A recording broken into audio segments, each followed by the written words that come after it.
everybody. Welcome back to another episode of You Haven't Seen That Podcast. I'm Isaac. I'm Elva. And this is, of course, a show where we cover movies on the growing list of films that has people asking us the question, You haven't seen that? Intermission edition. We're going to be covering a couple of movies that we saw. And surprise, surprise, they're not like main IP movies. They're actually some suspense horror films that we thoroughly enjoyed. I'm going to put the cart in front of the horse or whatever the hell they say. A little fun thing new. If you're listening to this in the future, we were recording this live on TikTok because we wanted to start possibly doing that. Just a fun little thing. Why the hell not? Anyways, let's semi-get into it. Before we get into the movies, if you were viewing the live, you'll see in the back we have a Beetlejuice poster that we got from the Beetlejuice, I want to say convention. Experience.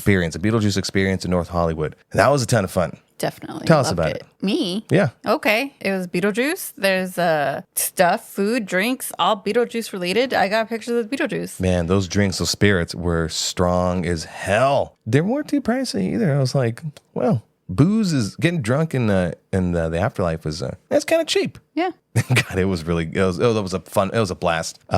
We got to interact with a lot of the characters. Not only that, but they were improvisers, and so they stood in complete character the entire time, which is so much fun because I'm a goofball with that kind of stuff.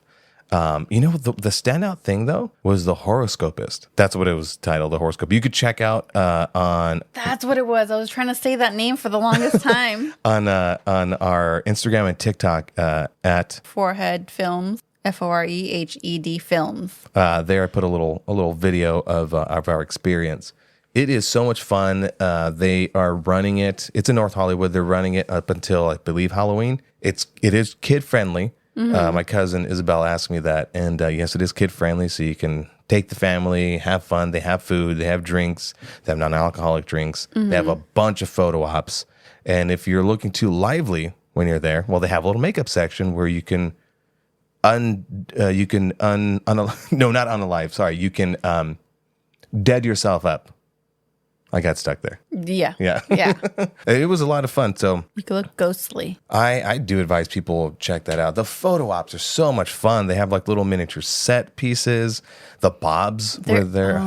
Fun with the Bobs. R.I.P. Bob. Oh, boy. Oh, that's right, huh? We never covered... Oh, we did cover... Yeah, we did do a full Beetlejuice spoiler full episode, an episode or two back with the Morenos. So you can check that one out anywhere podcasts are available. So anything else about the Beetlejuice experience you wanted to talk about? Other than it was super freaking fun? I think the sandworms, and you were basically saying that you didn't know they had eggs. Yeah, I didn't know they had eggs. But Did I miss that completely? Yeah, but it was great pushing you towards it. Okay. Yeah. I just kind of liked a little bit of everything. Yeah. And I did like the conga line, although I did miss it. Well, I could not join. The longest line was the horoscopist. Let's talk about the horoscopist for a second. So it was sort of in the guise of a tarot reading, right? And she had the tarot cards, but she never really used them or anything like that. And there was 8 seats, and then there was a cup with contents in it. Mine had bottle caps and a paper clip. Some had beans. Others had keys. I'm coins. Yeah, one had coins. And then she asked you to put your hand over the cup and kind of do a little swirly, whatever, and little funny bits. But then once she got into it, she went to each person and then gave them their horoscope, along the lines of you're a leader. And she did a whole accent, right? She's like, you're a leader. You don't see trash. You see opportunity and stuff like that.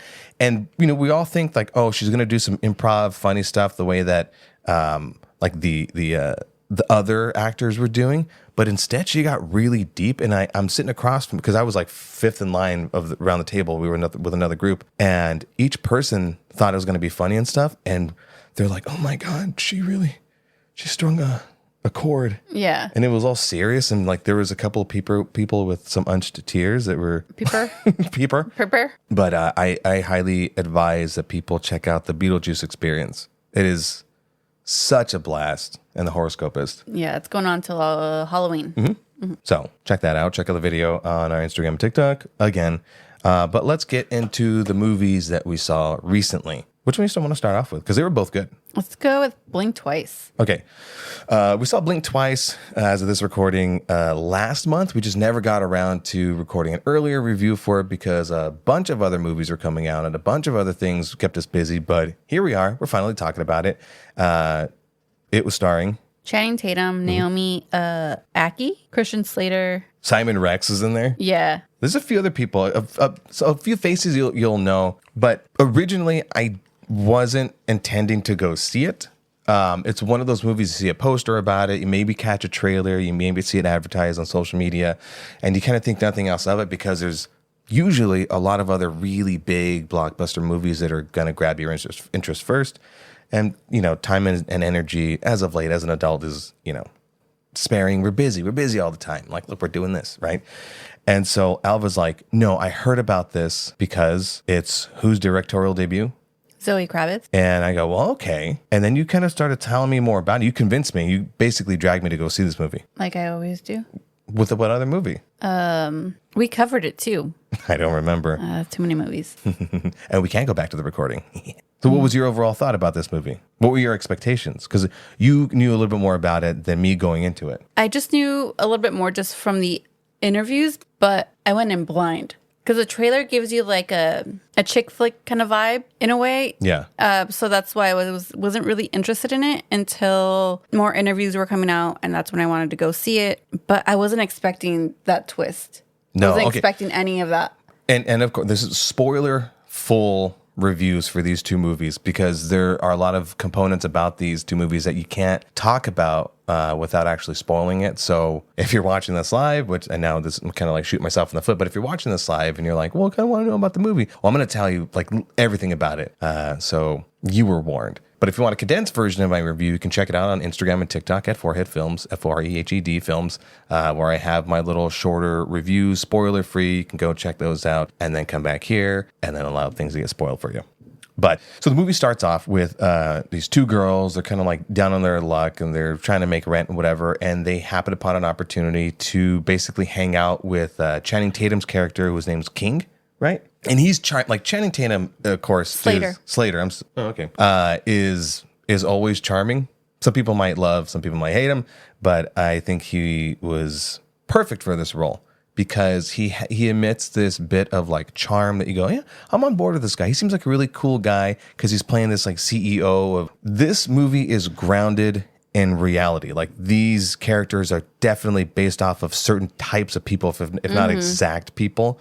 And the longer you watch this movie, the more you figure that out. And the more when the turns happen and when the suspense and the thriller and kind of horror happens, it, unlike any other kind of B-level slasher movie where you go like, yo, they did the kill, you're kind of like, oh, this is a bit heart-wrenching. In fact, the movie started off with a trigger warning. Now, usually, I don't think I've ever seen any other movie with a trigger warning. No. And usually it turns me off. I go, what?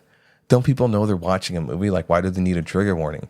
And then we watched the movie and it was like, oh, that makes complete sense because the things that they're showing as horror is, it's, like I said, grounded in such reality, in such horrific reality. You know, you're not going to have some like, crazy psychopathic clown going around stabbing. No, this is like, this can and probably has happened. Wink, wink, nudge, nudge. So, watch that per your discretion. Well, what was the trigger about? We'll get into that.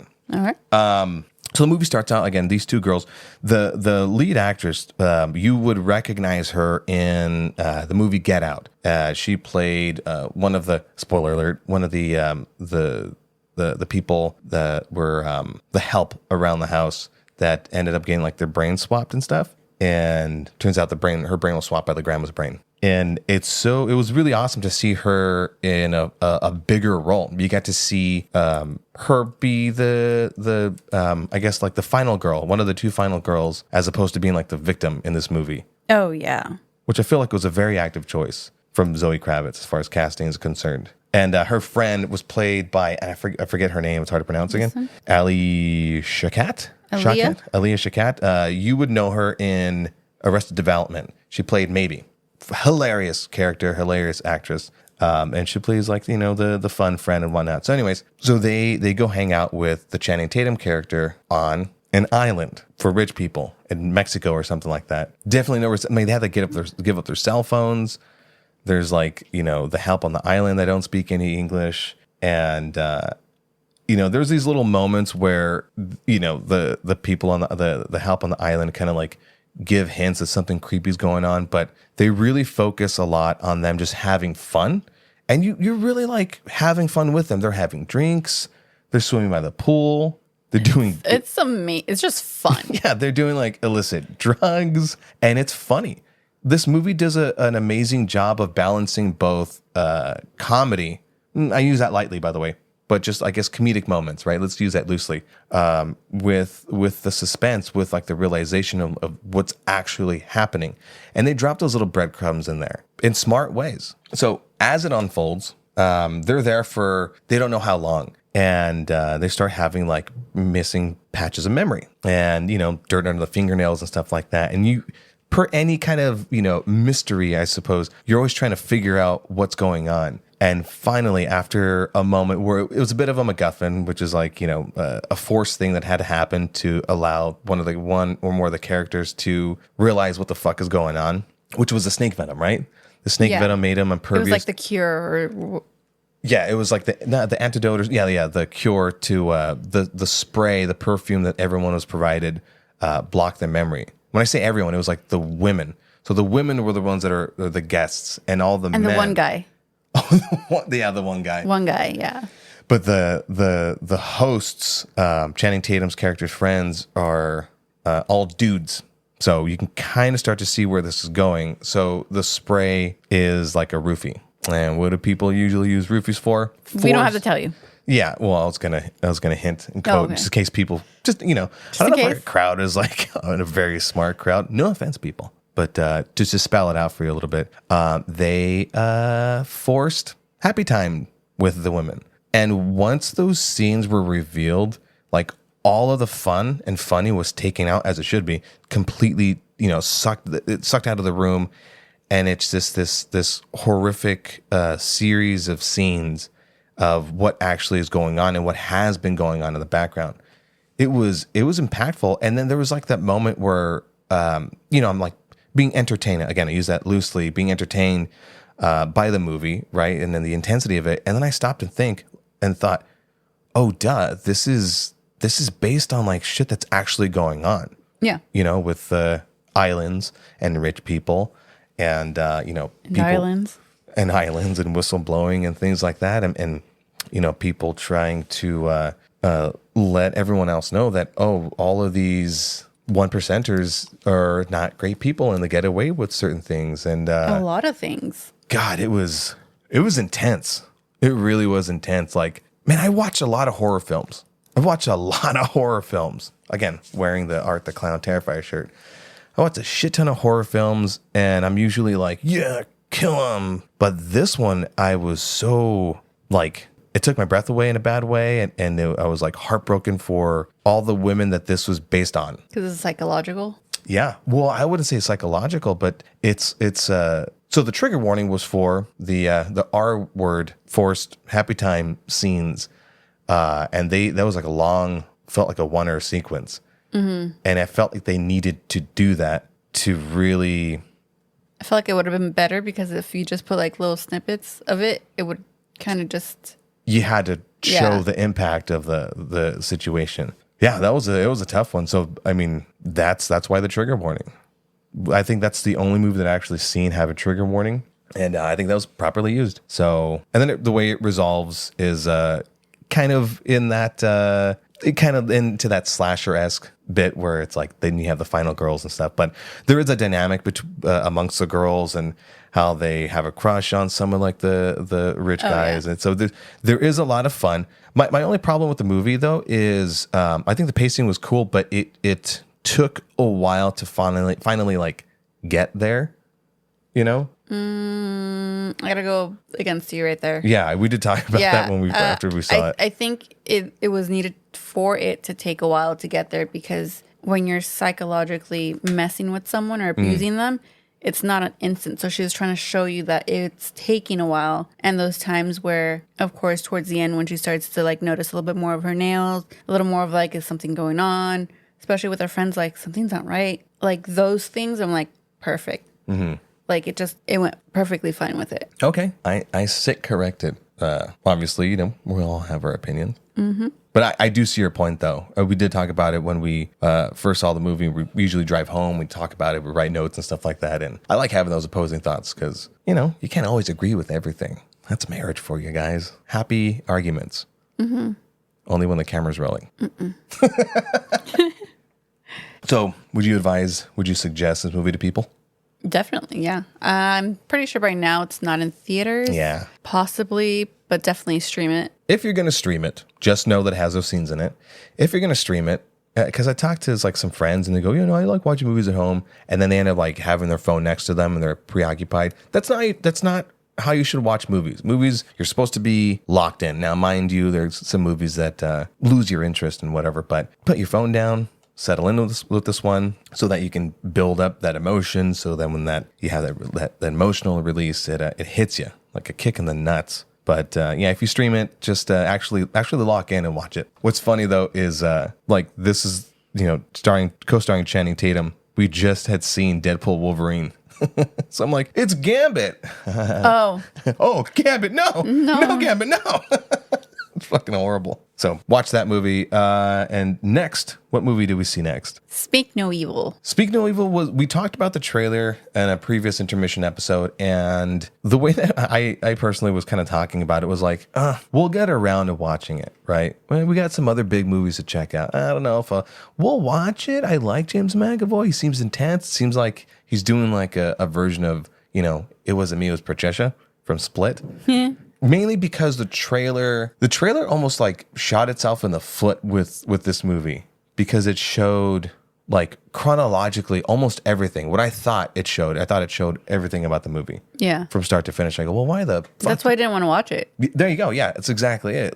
You can do trailers correctly, and I guess the discussion for trailers maybe for another time, or we sprinkle it in previous podcasts. But we found this. We went to go watch this movie actually after the Beetlejuice experience. And we still had I had my dead makeup. I had my little stitches. I'm like, why are people staring at us? Oh, because I didn't even notice they were staring. I was just oblivious. Turns out my zipper was down. That evening we went to go check it out. No, this is the movie that you were like, you asked me, let's go see it. Usually it's me forcing you, and this one was you taking me with you. Yeah, I mean, it was mainly because we had time in the evening, and I was like, what are we missing?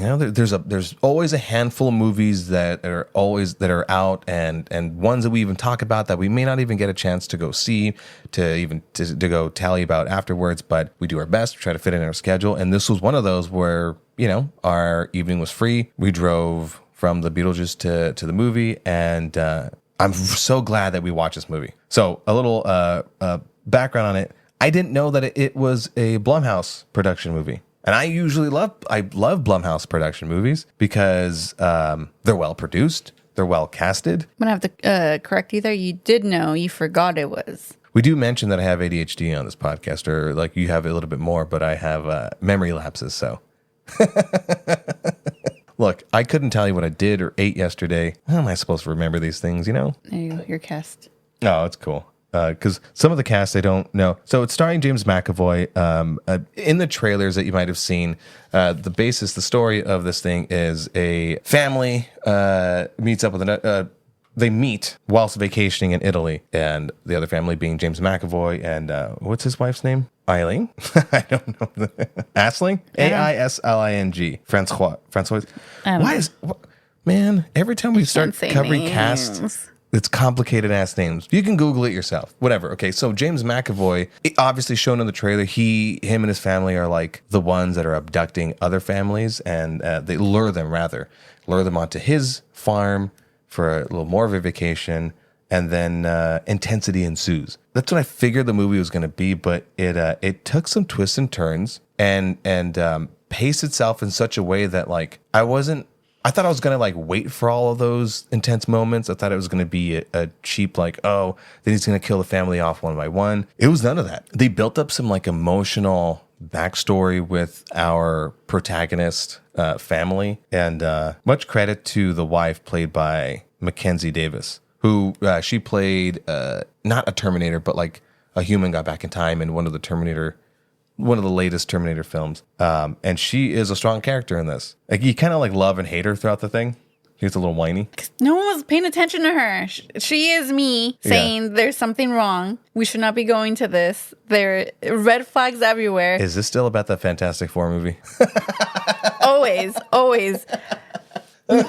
No, but she was aware of her surroundings. She knew what was wrong. She knew Intuition. Yeah. Yeah. But of course the husband was like, "No, let's go. It's fine. Let's make new friends." Yeah, he was a mopey fuck too.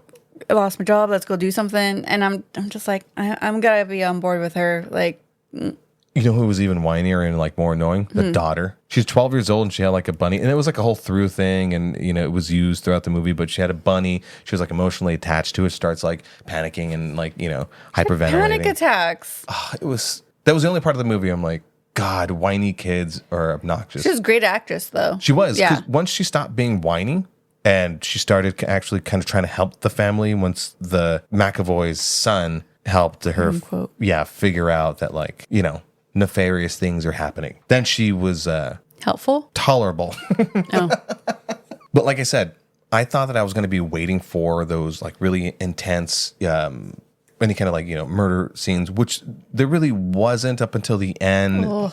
The third act, like shit really went down. But man, they did an amazing job of building the families separately, and then their interactions together, specifically McAvoy. Like obviously James McAvoy is an amazing actor, and he does intense very, very well, putting it lightly. There's these little moments throughout the film where the families interact, the wife is interacting with the other wife to the husband, so back and forth, and our protagonist family are like trying to be polite because the McAvoy family is being really weird and intense, and it's done by those little like micro expressions. Holding on to eye contact just a little too long, maybe like a lot of, little physical, like physical attention, where you're like, oh God, we've known people like that where they're just like, hey man, how you doing, bud? You're like, get the fuck off me. This fucking guy, I don't want to be around him. But he's being positive. He's being a nice guy. But then never seen again. Yeah.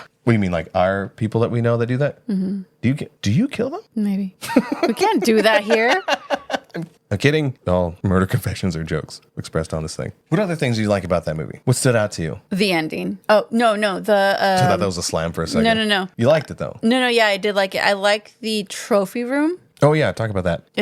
It was like was it in the cellar? Yeah. Yeah, it was the cellar. And the little boy takes the little girl and trying to convince her, I am not his actual son, shows basically all the trophies, all from like... Yeah, they didn't really... But it was just like enough to you're like, oh, he's really like... I don't know if they were doing it for years, but they were doing it enough. Yeah, where they had the trophy room, the photo album.